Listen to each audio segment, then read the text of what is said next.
සුපවේදී දැන් මේ චූටි කොටසක් අදත් අරගෙන ආවා. අද කතා කරන්න හදන්නේ හර්බ්ස් සම්බන්ධයෙන්. සුපවේදී වැඩි වශයෙන් භාවිතා කරන හර්බ්ස් වර්ග සම්බන්ධයෙන්, එහෙම නැත්නම් පැලෑටි කොළ ಜಾති සම්බන්ධයෙන්. ඉතින් මුලින්ම පටන් ගන්න හදන්නේ අපි කවුරුත් දන්න දෙයකින්. මේ තමයි බැසිල්. මේකට කියනවා බැසිල් කියලා. ගොඩක් ඉතාලියන් කුෂින් වල මේ දේ පාවිච්චි කරනවා. ඉතාලියන් සෝස් වර්ග හදන්න, ඒ වගේම පාස්තා වර්ග හදන්න ගොඩක්ම පාවිච්චි කරන දෙයක් තමයි මේ බැසිල් කියන හර්බ්ස් වර්ගය. මේ තියෙන්නේ රෝස්මෙරි කියන හර්බ්ස් වර්ගය. විශේෂයෙන්ම මීට් වර්ග, මැරිනේටින්, ඒ වගේම සීසනින් වගේ දේවල් වලට මේ රෝස්මෙරි පාවිච්චි කරනවා. ඉතා සුවඳින් වැඩි හර්බ් එකක් මේක. ඉතින් මේ තියෙන රෝස්මෙරි බලන්න මේකේ ස්වභාවය. මේ තියෙන්නේ පාස්ලි.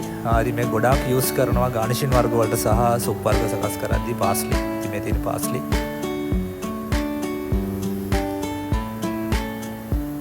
හරිම ලස්සනයි.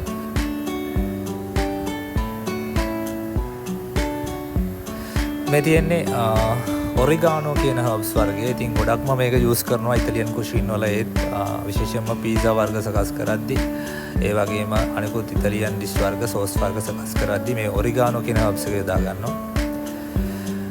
මේ අපි කවුරුත් දන්න මින්ට්, එහෙම නැත්නම් මින්චි. ඉතින් මින්චි වලත් වර්ග ගණනාවක් තියෙනවා. ඉතින් මේ තියෙන එක්තරා වර්ගයක් මින්ට් එක. ඉතින් ගොඩක් මේක ඩෙසර්ට්ස් වර්ග වල, ගානිෂ් වර්ග වල, ඒ වගේම බෙවරේජ් වලට යොදා ගන්නවා. ඊළඟට මේ තියෙන්නේ ඩිල්. ඉතින් මේ ඩිල් කියන හර්බ් එක ගොඩක්ම යොදා ගන්න ෆිෂ් වර්ග වලට.